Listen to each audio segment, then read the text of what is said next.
hottest station is now live for your enjoyment with host iamBranded.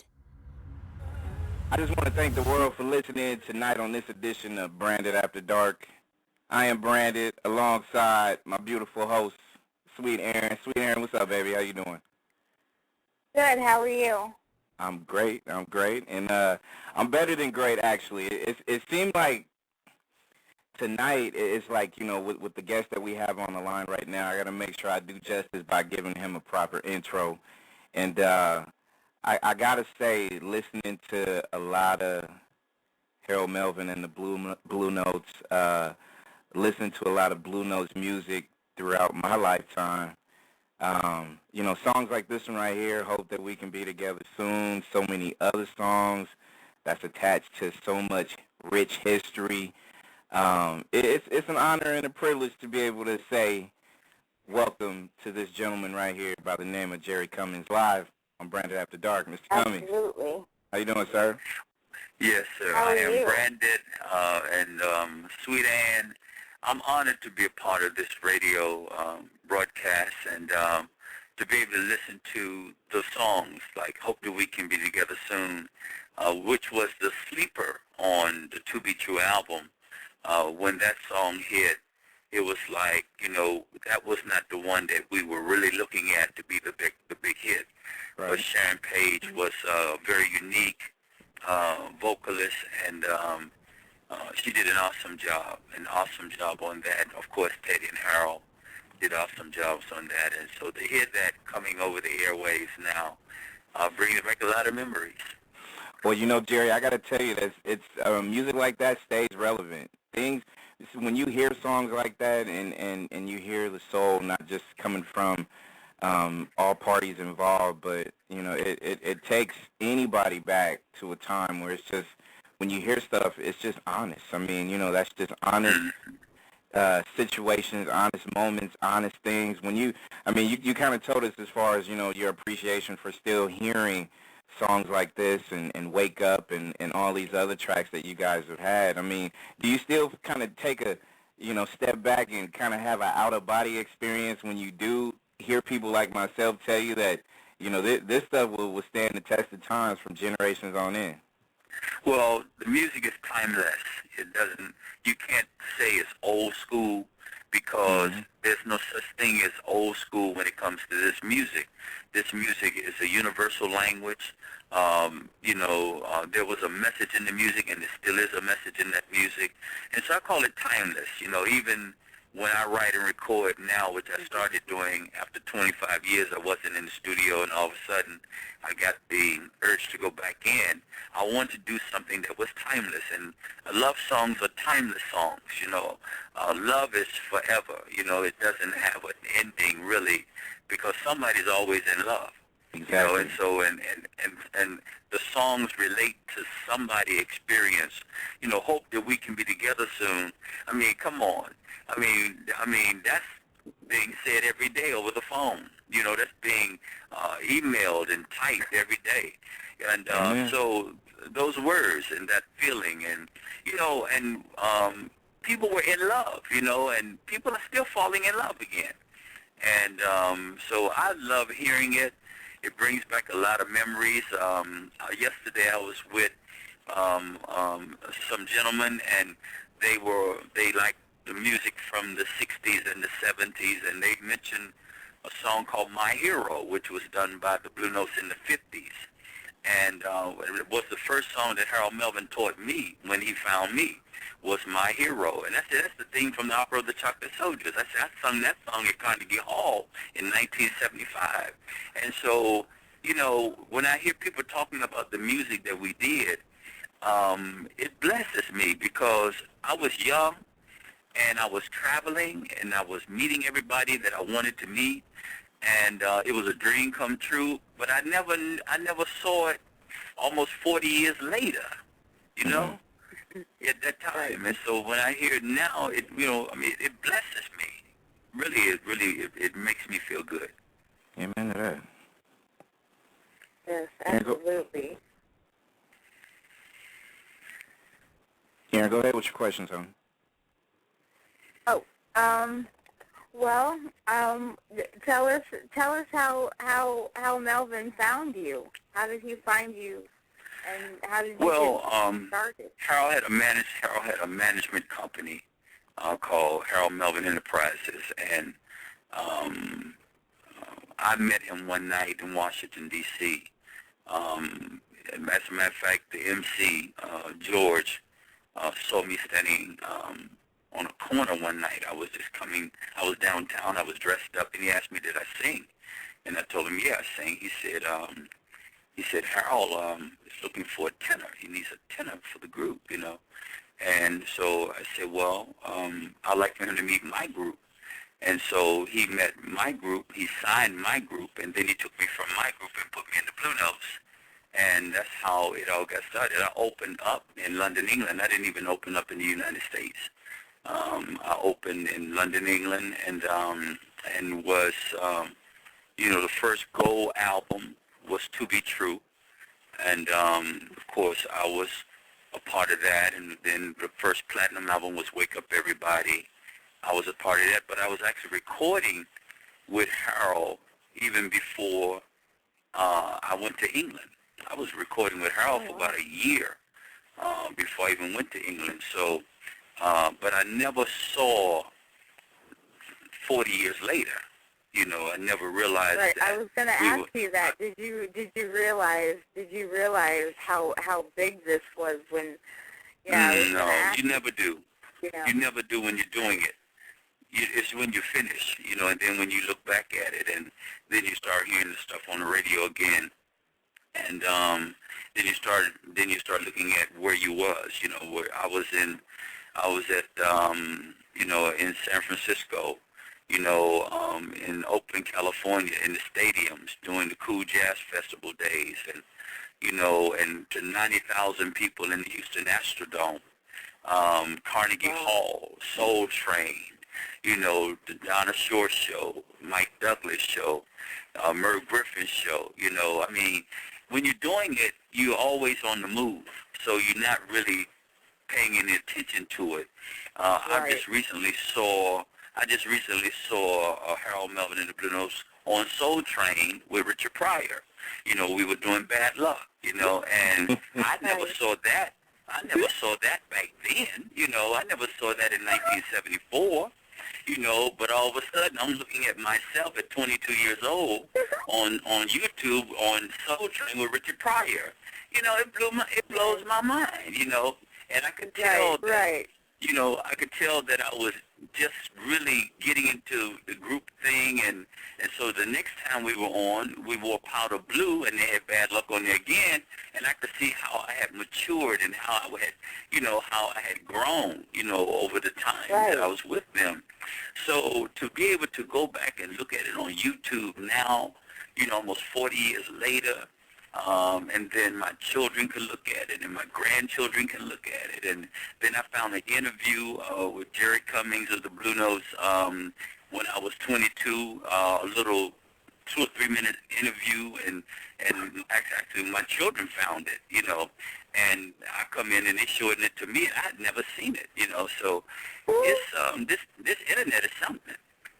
This internet, I'm telling you, this internet, is amazing, and it has become a means of distributing, and promoting, and you don't have to pay nobody to do it. You can actually do it yourself now. Absolutely. So I was out of the business for almost 25 years. I come back, they had Pro Tools, Pro Tools, what is that, and so the 2-inch machines are gone, and so it's amazing, and I kind of feel like I'm just getting started all over again now.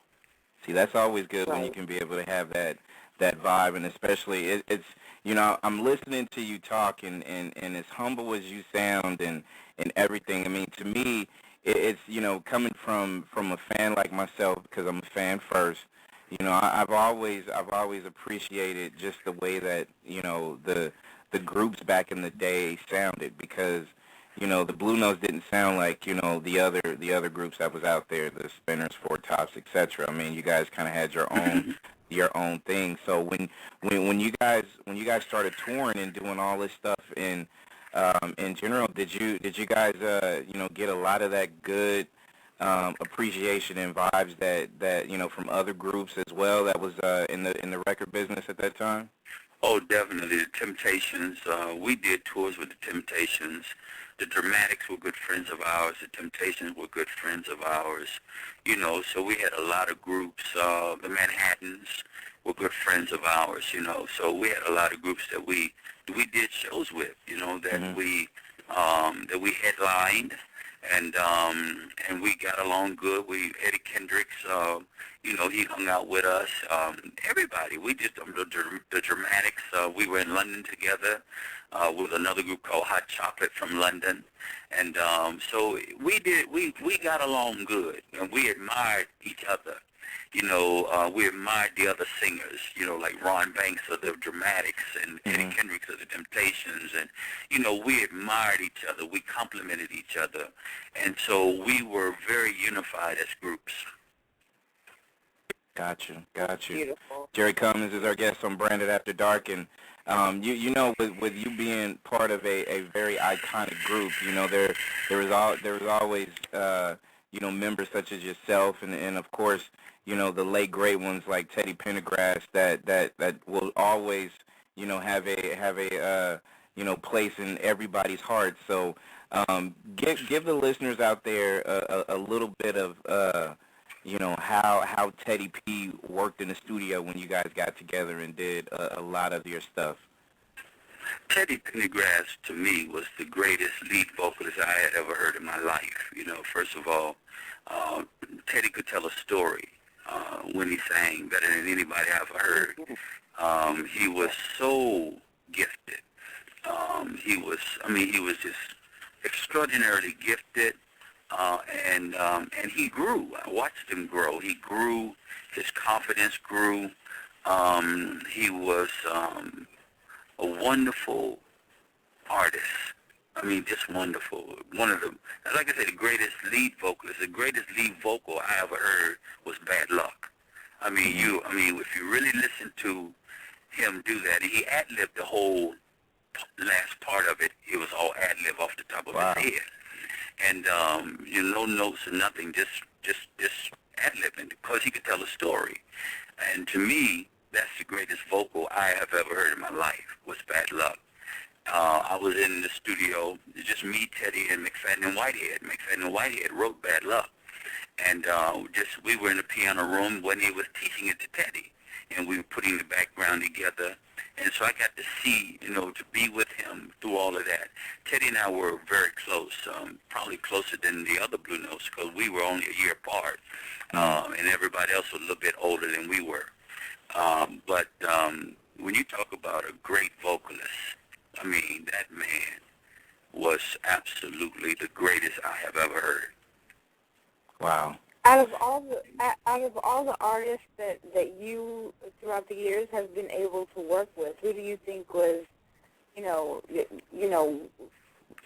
outside of your group, like who has had the most inspiration to you?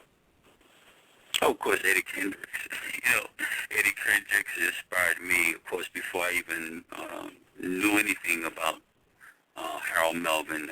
Eddie Kendricks from high school was my inspiration, and another great one that inspired me, of course, was Barry White, because of his string arrangements and horn arrangements and orchestration.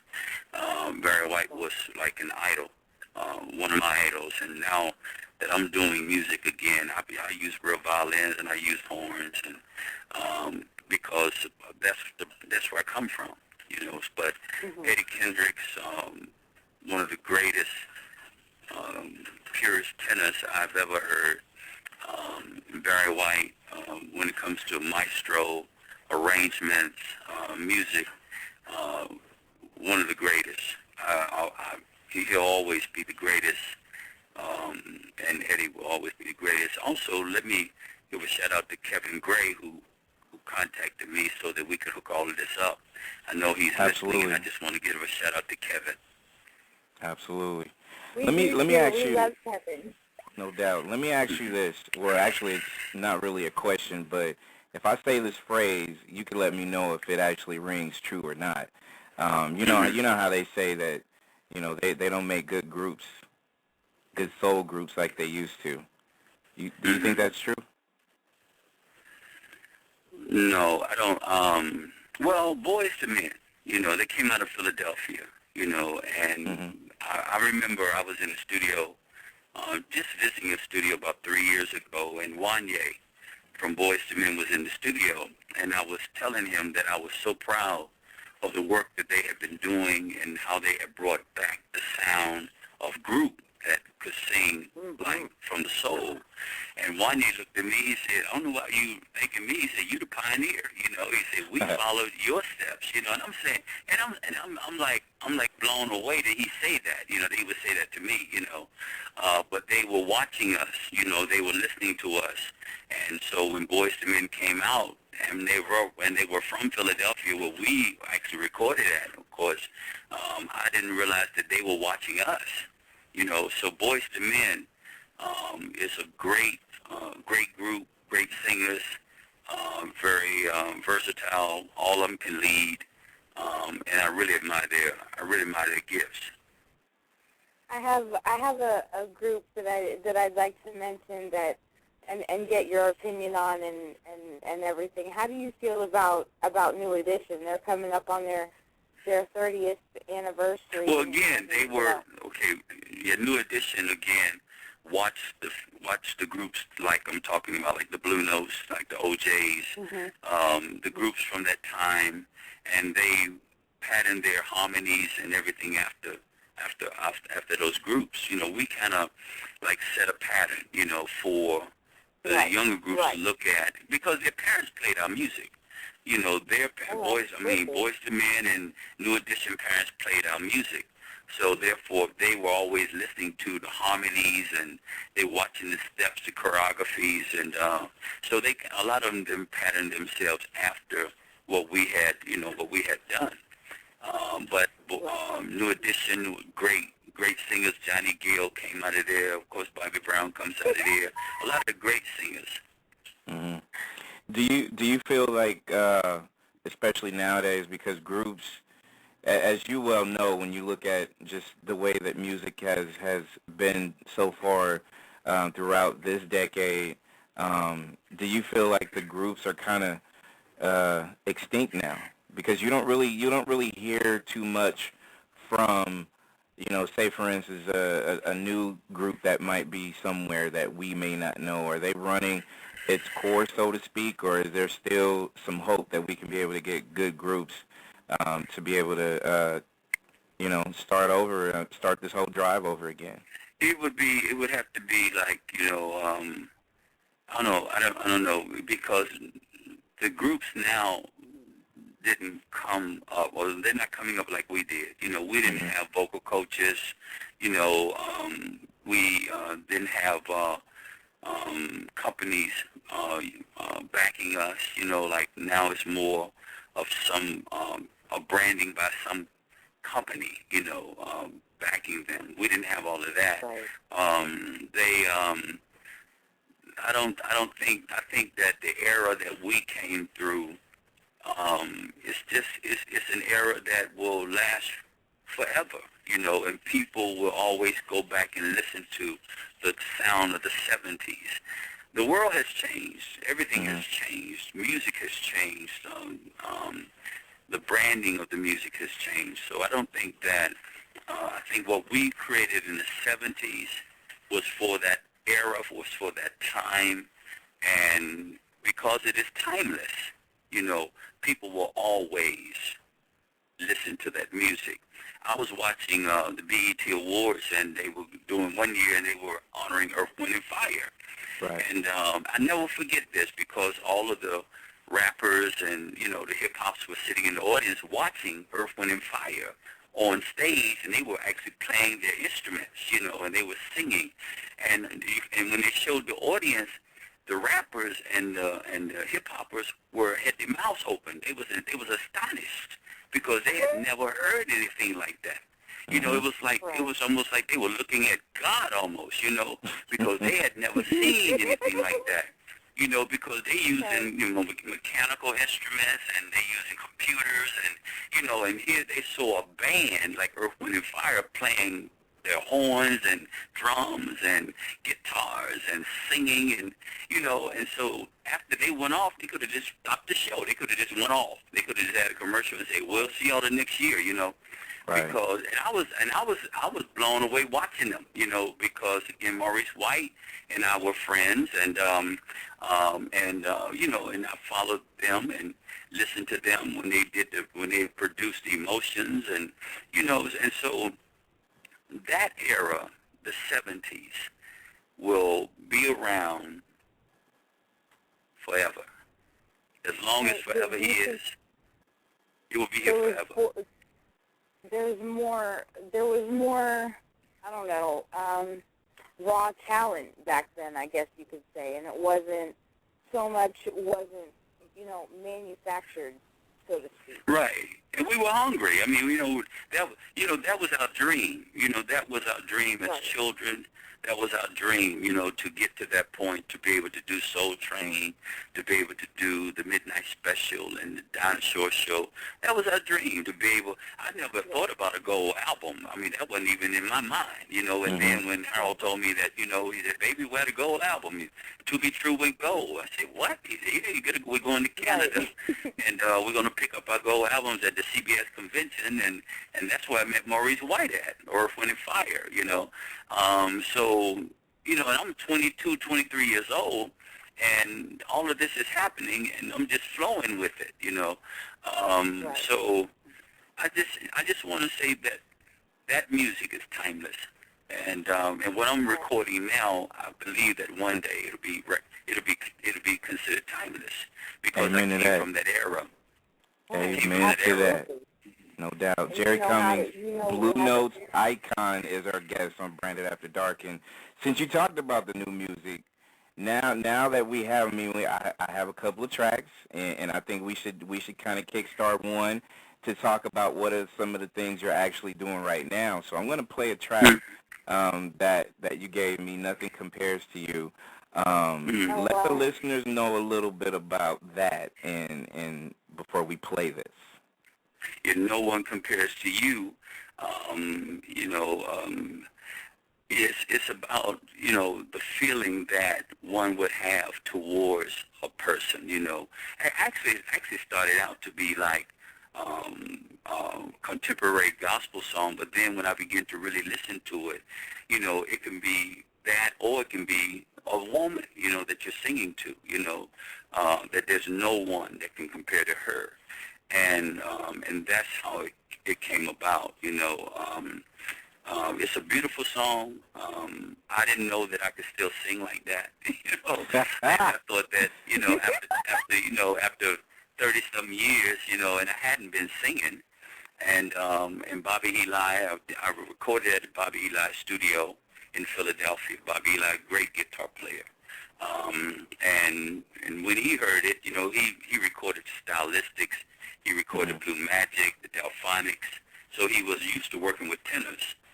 And Bobby said, "Man," he said, "this is beautiful." He said, "I love it," and he even played the guitar on this song. I use real violins, and it's just a beautiful song. I just hope everyone could be able to catch it, because it's a wonderful song. I enjoyed singing it. I enjoy listening to it, and this is the first time really America's about to hear, because it's been taken off over in Europe. But This is one of the first times. You'll be one of the first to break it in America. Well, you know what? It's an honor to be able to break it on Branded After Dark. And before I play this, come on, Jerry. You can be removed from music, but once you got it, you got it. And no one can take that away, right? I never thought about it. But people were telling me over the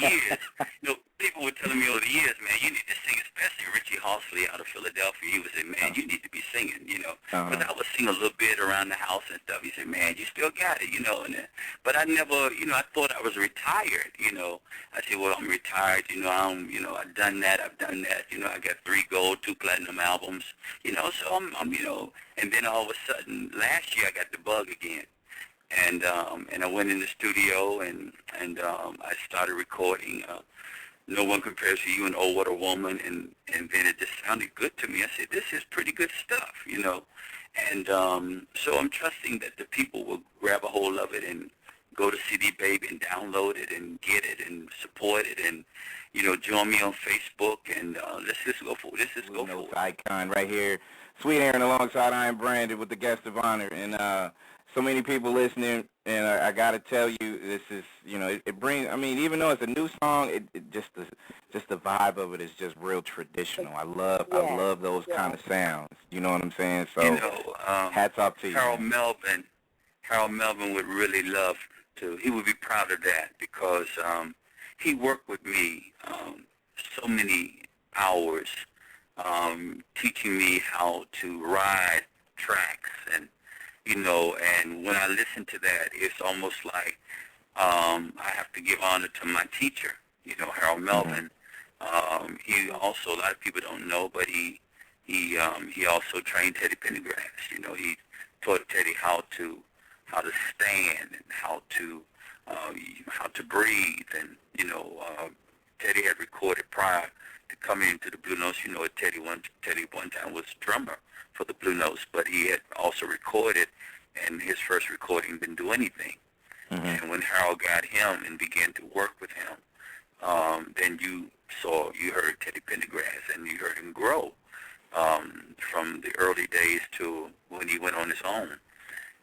But Harold used to work with me on riding tracks, you know, ride the track, Jerry, ride the track, you know, and he would show me how to do it.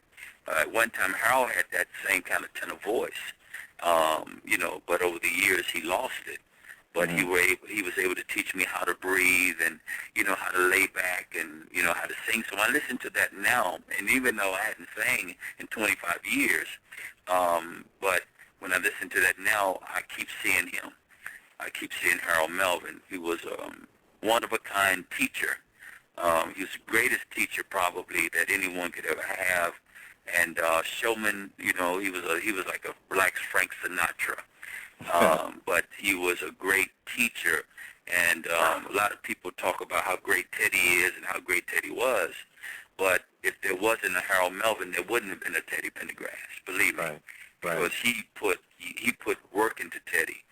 And then, of course, Teddy went on to become a great solo artist.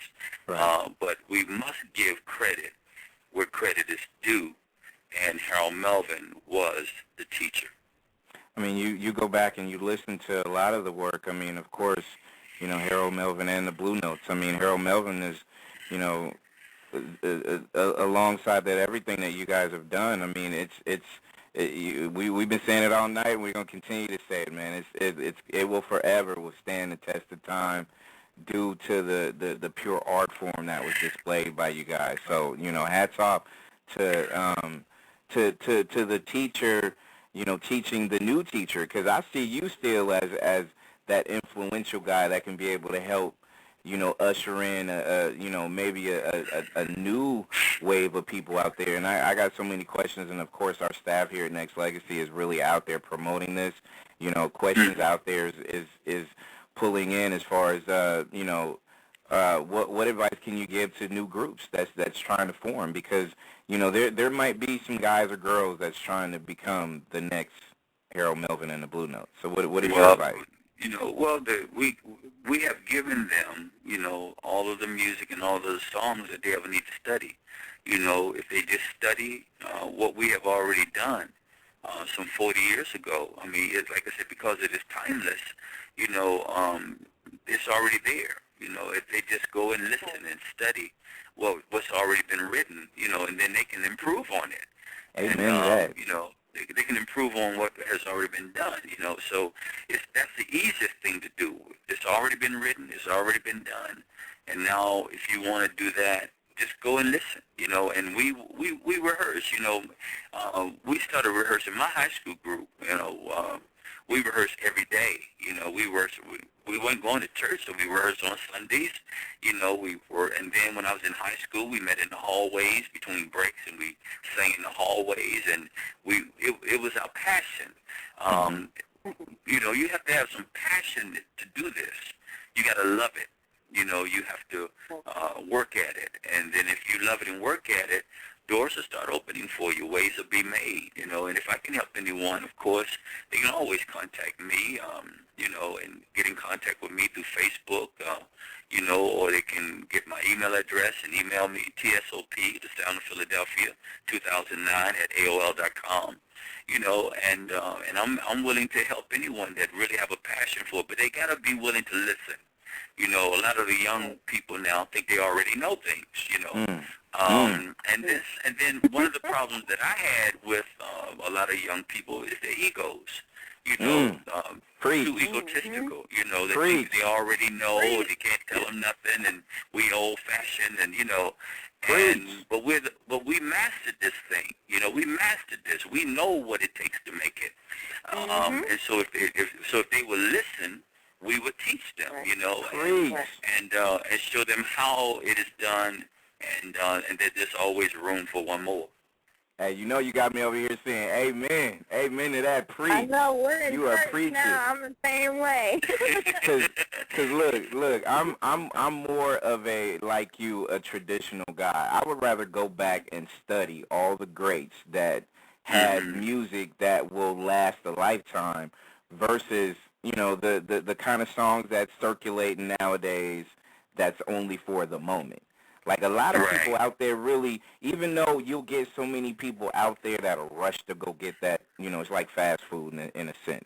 They'll rush to go get it. They'll digest it. It may not be right for them years down the line, you know what I mean? So it's one of those type of things where it's just, I'm glad someone that has your iconic tradition and those music values is telling these young people to listen and to pay attention, because we don't have that. I mean, it's a lot of kids and a lot of these young people, like you said, man, they don't do those steps to be able to make it and to really pay attention to their craft, because they're all trying to do it quick, fast, and in a hurry.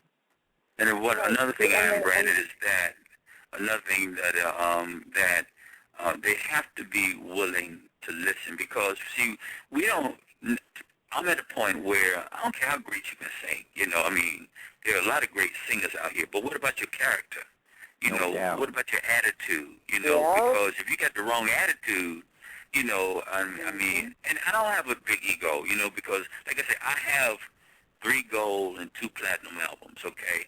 Now, what does it look like for some child, because I'm probably old enough to be their father or their grandfather, with an ego that's never had a gold or platinum and never been in Carnegie Hall, and never, I mean, what do they have to be egotistical about, So once I see that, if they do that and they don't have no money, then what's going to happen if they have some money? That's right. So they have to be humble. I was just about to. You took the words right out of my mouth. It's kind of like, okay, you want to sit here and run your mouth, but look where I am and where my career has gone, and look at yours. Right. So and I don't have that ego.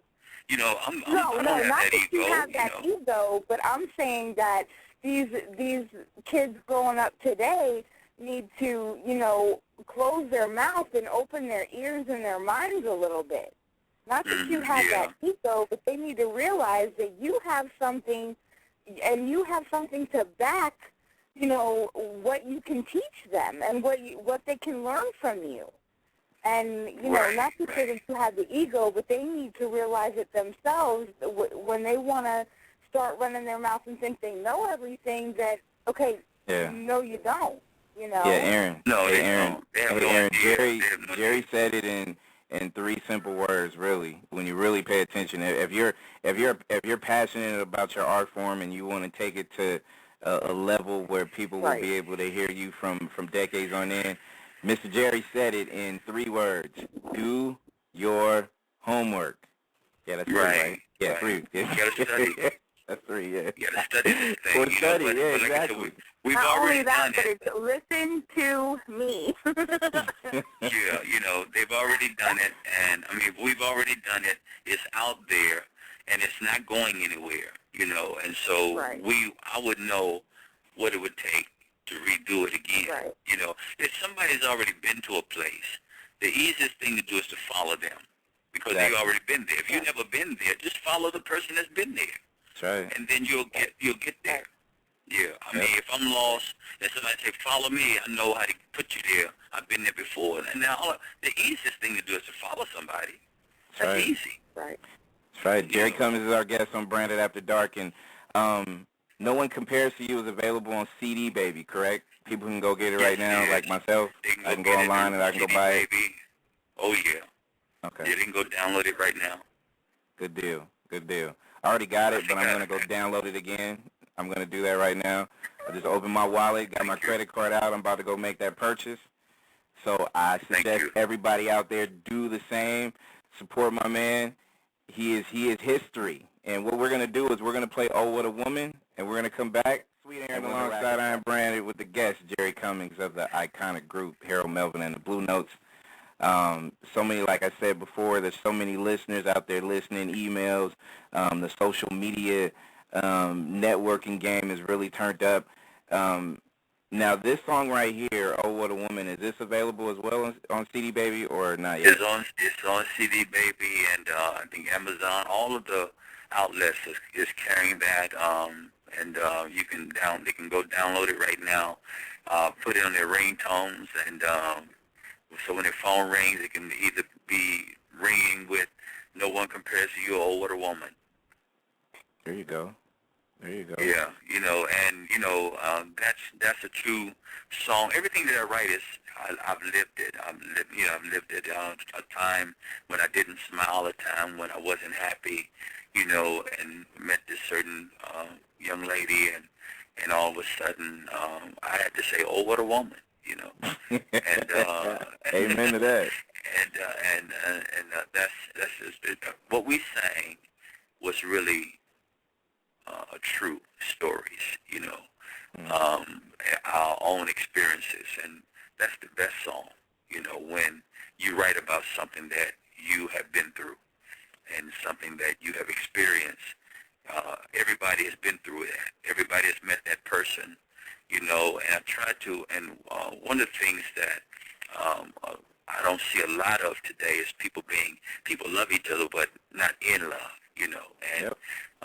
And I remember having a conversation with Mr. Gamble a couple of years ago. I said, Mr. Gamble, I said, the music that we created, it changed society, Mm-hmm. it changed people, I said, we need to come back and bring that back, and it was almost like he said, well, you do it, I said, okay, right.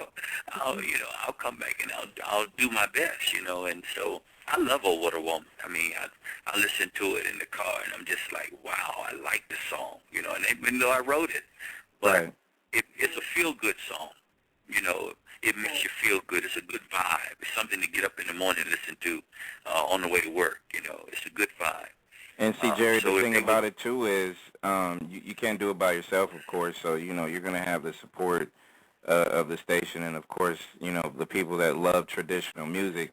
I call it traditional music because we've been talking about it all night. It will make you feel a certain way based on experiences that you've had in your lifetime or that you long for. To me, I think when it's all said and done, everybody would love a long-lasting love relationship with their man or their woman or whatever. So it's those songs is going to cater to that feeling. There's going to be breakup songs that's going to cater to those kind of feelings because with love there's loss. Sometimes you're going to lose a relationship, or sometimes you're not going to have a good one. But it's all part of that life cycle. But that's the thing that I say that I feel like we need to bring back. So like I said, you can't do it yourself. We're gonna have to help, and then not only that, people are gonna have to pay attention. I want to say thank you so much for helping. iamBranded and Sweet Ann, I want to say thank you so much for helping this to get out. And because it doesn't matter if I record, if it doesn't get out, it's just recorded. And so I appreciate everything that you would do to push it, to share it with other outlets and other stations and other people who are on the radio who are doing this type of music. I'm doing another interview in London, England on the 21st of this month. They got the same songs and they're pushing it. And you never know. This could turn out to be something that could start another trend. Where Absolutely. people hear it, start playing it, start downloading it, and the more you play it, the more they hear it, the more they like it. Thank you so much in advance for No pushing problem. it, and if it should go to the Grammys or go to the awards, I'll make sure y'all have tickets to be there. Hey, you know what? So that we can. Mm-hmm.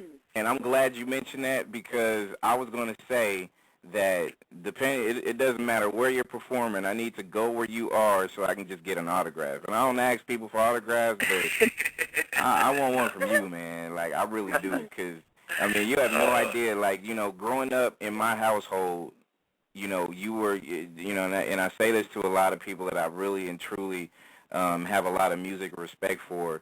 When people say that music is a life changer, it literally is in a lot of cases because growing up in homes, that's all you have is music. So in certain cases, so certain things is like you helped me grow up in a lot of ways. So I just want your autograph, man. I'm gonna put it out there on the air. I just want your autograph. So, I have some hard copy. I have some hard copy CDs, and I'll make sure that I get one signed and mail it directly to you. That's what I'm talking about, Jerry. I love you, man. Where you located? I'm in the Bay Area in California. When you mention Oakland, man, like I said, there's a lot of traditional roots. When you mention about doing shows back in the day, my mom, is a major fan, and she would always tell stories, man. So this is homecoming in a sense. You know what I'm saying? So okay, is your mother listening now? She is actually. She is.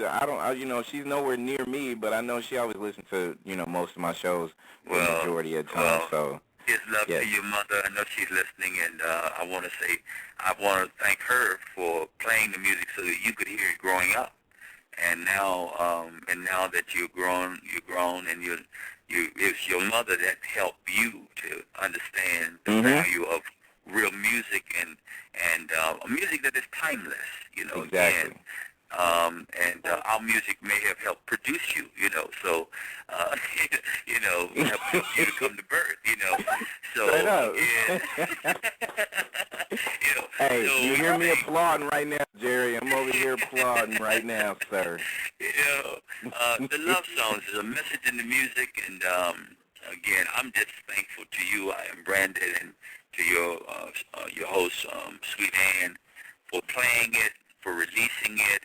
People are hearing it, and the more they hear it, I know they're gonna like it. And it's just one of those songs that once they hear it 3 or 4 times, they'll start singing it. They'll start talking about it. Before you know it, you never know. Like I said, this is how it begins. This thing can grow all the way to the Grammys, all the way to the top awards in the country. But it has to start somewhere. Exactly. And so you brand it. You're branding it. And that's why you are iamBranded. I appreciate that, Mr. Jerry. Let me put in Mr. Kevin Gray because I know Kevin Gray wanted to publicly say hello and stuff like that too. KG, you're on, man. What's up? KG. It's Mr. Kevin Gray. Yeah, what's up, brother? Oh, there you go. Yeah, what's good? Hey, what's up, Jerry? Yes, Kevin. It's so good to hear your voice. Yeah, man, loving the interview. Great story, what you put down tonight, stuff in your time, just tell your story and your new music. I love it, man. Keep on doing what you do, man. I'm loving it, man. Kevin told me he's already got my music on the ringtone on his phone. Hey, I said, what, already? Yeah. Yeah, man. I appreciate it, man. I appreciate it very much, man. There you go. Thank you, Kevin, I need to definitely get a copy of autograph from you, man, too, man. That's nothing. We can make that happen tomorrow. Kevin, what city are you in? I'm in Boston. You're in Boston, okay, all right.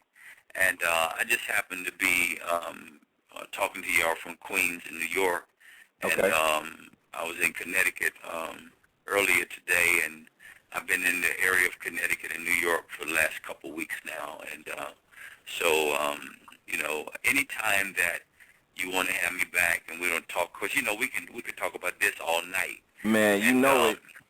Absolutely. there's so much, that we can talk about. But, again, just the fact that you're getting behind the vision.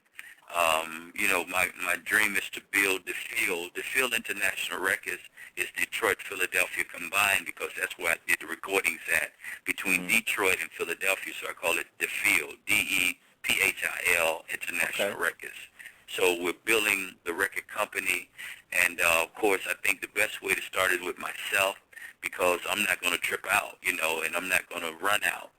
So I really would like someone, like an usher or someone else to be doing this kind of stuff, and I just write it, But again, I love doing what I do. I love music, and it's a part of me, and I love doing it. And anybody that has a passion for it, I'll take a look at them.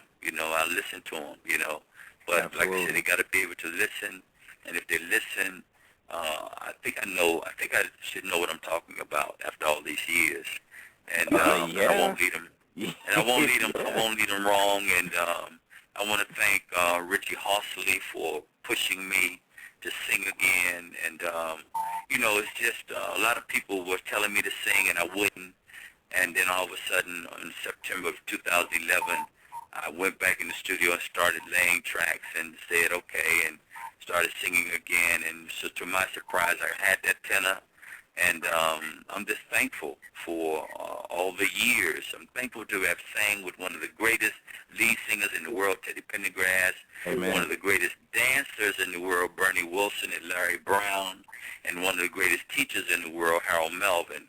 And I was grateful to be a part of that group, and to be on the first gold and platinum albums, and then to still be here to tell the story. Right. I'm really thankful for that. Well, I want to thank you for not just calling in, but and sharing not just your new music and your history with us, but on behalf of the staff as well. We want to thank you for giving us so much music alongside all the greats that you've mentioned. And I really and truly mean it when I say music is a life changer for all of us that appreciates good music, and you have continued to build that legacy, and you're still building it by the new music that you're putting out. So I can't thank you enough. And of course, man, anytime you want to come in and kick your feet up and hang out with us and talk music, you are more than welcome.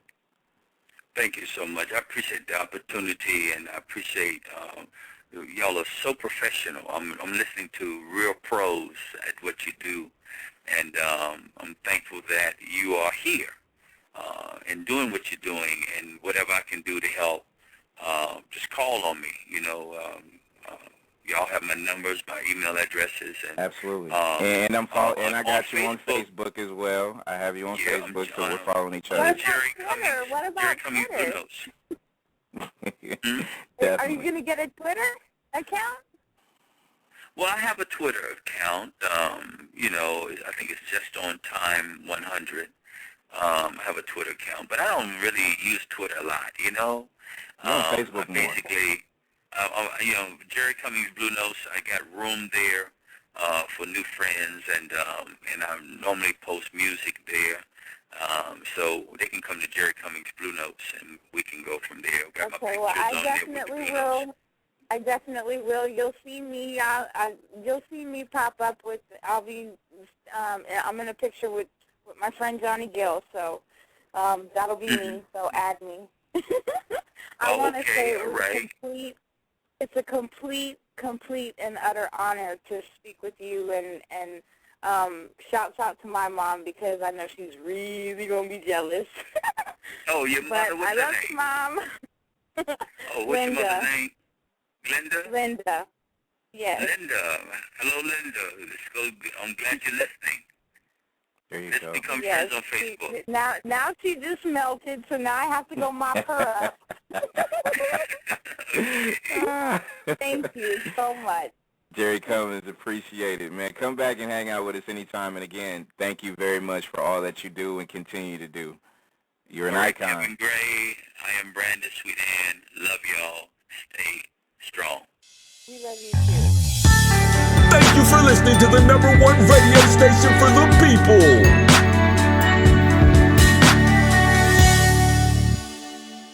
Nexxlegacy Radio.